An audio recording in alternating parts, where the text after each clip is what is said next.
ပစိဖိတ်သမုဒ္ဒရာအီစတာအိုင်လန်ပေါ်ကမော်အိုင်ရုပ်ထုကြီးတွေရဲ့လှုပ်ဝက်စမ်းကြယ်မှု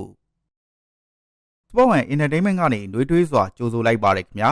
ဒီနေ့တော့ကမ္ဘာအကြီးမားဆုံးသမိုင်းဝင်လှုပ်ဝက်ချက်တွေထဲကတစ်ခုဖြစ်တဲ့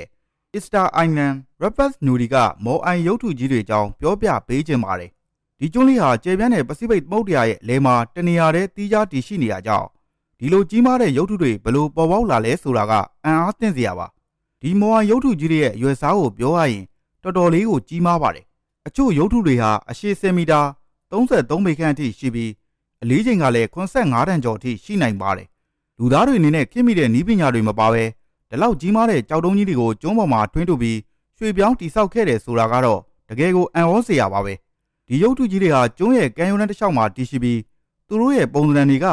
အီစတာအိုင်လန်ရဲ့အဓိကအချက်ချာနေရာလို့တောင်ပြောနိုင်ပါတယ်မော်အိုင်ရုပ်ထုကြီးတွေရဲ့လှုပ်ဝက်ချက်တွေထဲမှာအကြီးမားဆုံးသောဗရီတီကတော့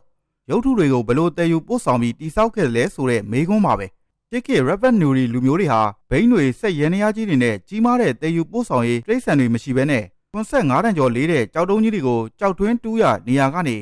ကမ်းခြေထိမီတာများစွာဘယ်လိုရွှေ့ပြောင်းခဲ့လဲဆိုတာ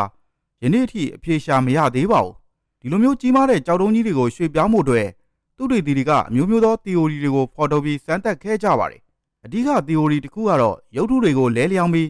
မြေပြင်ပေါ်မှာလှိမ့်ကရွှေ့ပြောင်းခြင်းမဟုတ်ပဲရုပ်ထုတစ်ခုလုံးကိုမတ်တက်ရက်လျက်ကျိုးတွေအကူအညီနဲ့ရှေ့နောက်ရိမ့်ရွက်စေပြီးလမ်းလျှောက်သလိုရွှေ့ပြောင်းခြင်းဖြစ်နိုင်တယ်လို့ယူဆကြပါတယ်ဒီလမ်းလျှောက်နေတဲ့ရုပ်ထု theory ကိုလက်တွေ့စမ်းသပ်မှုတွေလုပ်ခဲ့ပေမဲ့အောင်မြင်မှုအပြည့်အဝတော့မရခဲ့သေးပါဘူးဒါကြောင့်ဒီလိုလက်တွေ့ကျတဲ့စမ်းသပ်မှုတွေနဲ့ theory တွေရှိနေပေမဲ့ချစ်ကစ် Rapas Nuri လူမျိုးတွေအသုံးပြုခဲ့တဲ့တီးကြတဲ့နီလန်းတစ်ခုဟာအတိမပြုတ်နိုင်သေးတဲ့လှုပ်ဝက်ချက်အဖြစ်ကြံရှိနေပါတယ်မော်အိုင်ရဲ့စစ်မှန်တဲ့တည်ယူပို့ဆောင်ရေးလှုပ်ဝက်ချက်ကတော့ပစိဖိတ်သမုဒ္ဒရာရဲ့ကြောက်ထွင်းများကြားမှာတိတ်ဆိတ်စွာပုံကွယ်နေသေးပဲဖြစ်ပါတယ်။မော်ဟိုင်ရုပ်ထုကြီးတွေရဲ့တီနီယာနဲ့မျက်နှာမူပုံတွေဟာ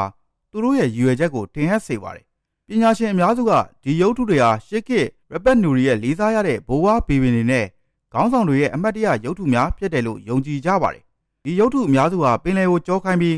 ကျွန်းတွင်းဘက်ကိုသာမျက်နှာမူထားတာဟာသူတို့ရဲ့လူမျိုးတွေကိုစောင့်ရှောက်ပေးမဲ့ဝိညာဉ်ရေးရာကာကွယ်စောင့်ရှောက်သူတွေဖြစ်ရပ်တည်နေခြင်းပဲဖြစ်ပါတယ်။ဒီမော်အိုင်နီယာပြိုလဲသွားတဲ့ယဉ်ကျေးမှုတစ်ခုရဲ့ထိမ့်မှတ်လို့လည်းဖြစ်ပါတယ်။ချစ်ခေတ် Rapas Nuri လူမျိုးတွေဟာဒီရုပ်ထုကြီးတွေကိုတွင်းထုတည်ဆောက်ရင်သူတို့ရဲ့တစ်တောနဲ့တဘာဝအရင်းမြစ်တွေကိုအလွန်ကျွံအသုံးပြုခဲ့ကြတယ်လို့သမိုင်းပညာရှင်တွေကခန့်မှန်းကြပါတယ်။ဒါကြောင့်ဒီရုပ်ထုကြီးတွေဟာသူတို့ရဲ့ဘိုးဘွားတို့ရဲ့ကြီးမြတ်မှုကိုပြသနေသလိုလူယဉ်ကျေးမှုတစ်ခုဘယ်လိုပြတ်သုံးနိုင်လဲဆိုတာကိုသတိပေးနေတဲ့သမိုင်းမှတ်တမ်းကြီးတစ်ခုလည်းဖြစ်ပါတယ်။အီစတာအိုင်လန်ရဲ့မော်အိုင်ရုပ်ထုတွေဟာလှုပ်ဝက်စမ်းကြယ်မှုတွေနဲ့ပြည့်နေတဲ့ထူးခြားတဲ့သမိုင်းမွေနှစ်တွေပါပဲ